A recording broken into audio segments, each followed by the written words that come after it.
মাতাপুরে শ্মশানকালী মন্দিরের কাছে একজনের বাড়িতে দেখুন একটি স্পেকটিক্যাল কোবরা আছে। এখানে বাচ্চা কোবরা, বেশি বড় নয়। তো এটাকে রেস্কিউ করে নেওয়া হবে বর্তমানে, দিয়ে একে অন্যত্র রিলিজ করে দেওয়া হবে। স্পেকটিক্যাল কোবরা, গোকড়ো সাপের বাচ্চা। এটা কোথাও থেকে চলে এসছে হয়তো।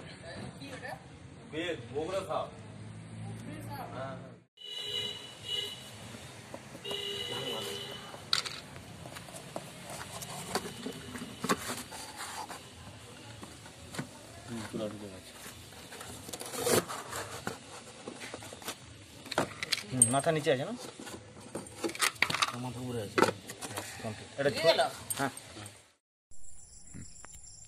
বন্ধুরা, এই যে কোবরাটা দেখতে পাচ্ছেন, স্পেকটিক্যাল কোবরাটা, এটা গতকাল শ্মশান চকে একজনের বাড়ির সামনেই ছিল, দরজার কাছে রেস্কিউ করা হয়েছিল। স্পেকটিক্যাল কোবরা, গোখরো সাপের বাচ্চা এটা। তো এটা কালকে রাত্রে রেস্কিউ করা হয়েছে। এটাকে এখন জঙ্গলে রিলিজ করে দেওয়া হবে, নিয়ে আসা হয়েছে। খুব সুন্দর একটি সাপ, গোখরো সাপ। এর নিউরোটক্সিন বিষ থাকে। এই সাপ কামড়ালে সবসময় হাসপাতালে যাবেন। বাচ্চা সাপেরও ডিম থেকে ফোটা মাত্রই বিষ থাকে।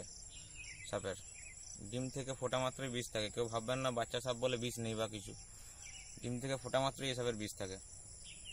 গোখরো সাপ, স্পেকটিক্যাল কোবরা বলে, প্রচলিত ভাষায় একে খড়ির সাপ বলা হয়।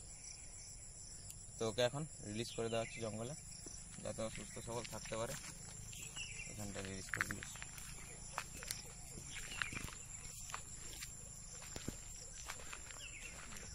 জঙ্গলটা ছবি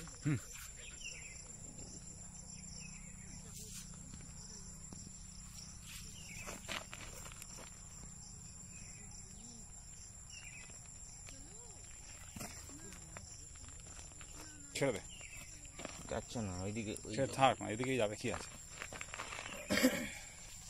এখানে ঢুকে যাবে, থাক না, ওর মতো করে বেরিয়েও যাবে।